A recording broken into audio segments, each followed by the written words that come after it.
उमर अयूब को prime minister के candidate के लिए चूज किया गया है। आप बानी पीटीआई की सिलेक्शन को कैसे देखते हैं? अच्छी चॉइस है, कैसी है? To be very honestly, Umar Ayub जो है he is a very credible person. और उमर अयूब की जो नॉमिनेशन है, आई वुड से कि it's a right decision. Umar Ayub जो है, अगर लोगों को याद हो तो आज से तकरीबन 2 साल पहले उमर अयूब ने कुछ प्रिडिक्शंस की थी।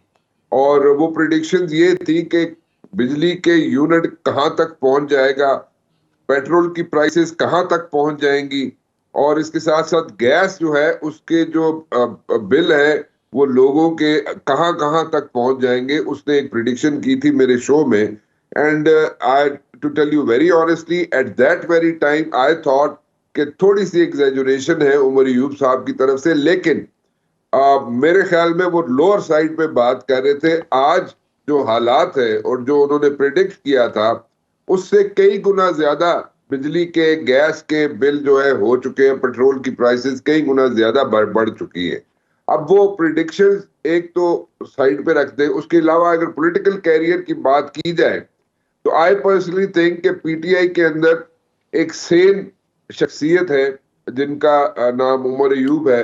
और I don't know if they can like if Umar Ayub can make it, but at the very same time Umar Ayub जो है एक अच्छा कैंडिडेट साबित होंगे।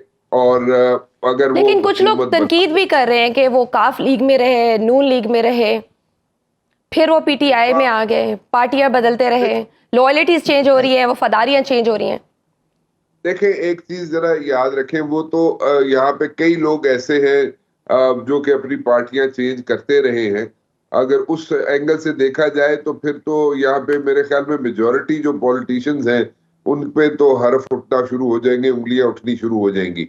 बट अगर उमर अयूब की बात की जाए तो मेरे ख्याल में देखें, अभी उनके वालिद की वफात हुई तो उस पर भी वो मेरे ख्याल में 6 गाड़ियां बदल कर बड़ी मुश्किल से जनाजे पे पहुंचे और वहीं से वो बड़ी मुश्किल से वापस जहां पे भी उन्होंने जाना था वापस गए।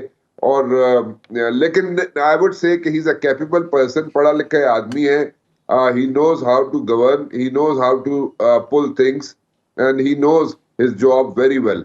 और अगर प्राइम मिनिस्टर के ओहदे पे ये आते हैं, जो कि मेरा ख्याल है कि इस वक्त अगर देखा जाए पीटीआई की हालत, तो उनके लिए प्राइम मिनिस्टर का कैंडिडेट पिच करना ही बहुत बड़ी बात है उमर अयूब को।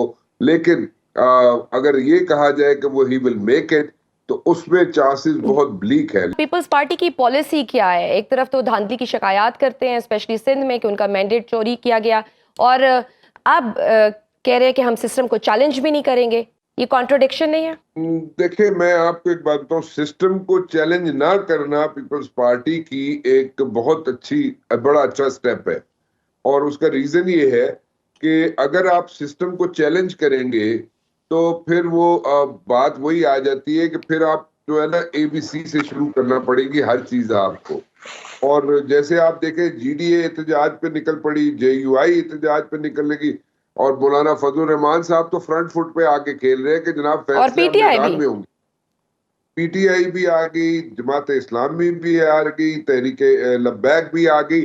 तो अगर ये सारी जमातें मिलके एहतजाज शुरू कर रही हैं और वाकई इनके एहतजाज में अगर कोई वजन हुआ, वजन से मुराद के वाकई ये कोई इम्पैक्ट या रिपल्स क्रिएट कर सके, तो फिर एक सिचुएशन बन जाएगी और उस सिचुएशन से निकलना मुश्किल हो जाएगा।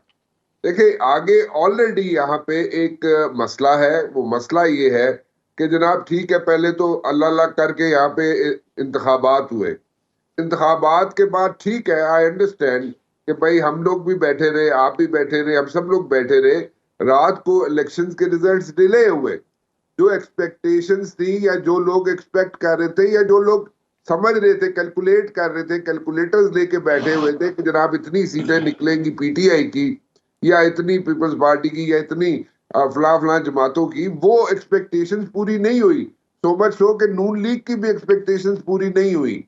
बट द पॉइंट इज कि अगर आप सिस्टम को यहाँ पे चैलेंज करना शुरू करेंगे तो फिर ये सिस्टम को एक आप बंद गली की तरफ लेके जा रहे हैं।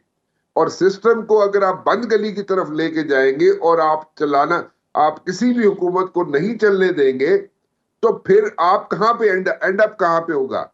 देखिए, एंड अप वहां पे होगा जहां पे कोई भी बाहर निकलने का रास्ता नहीं होगा।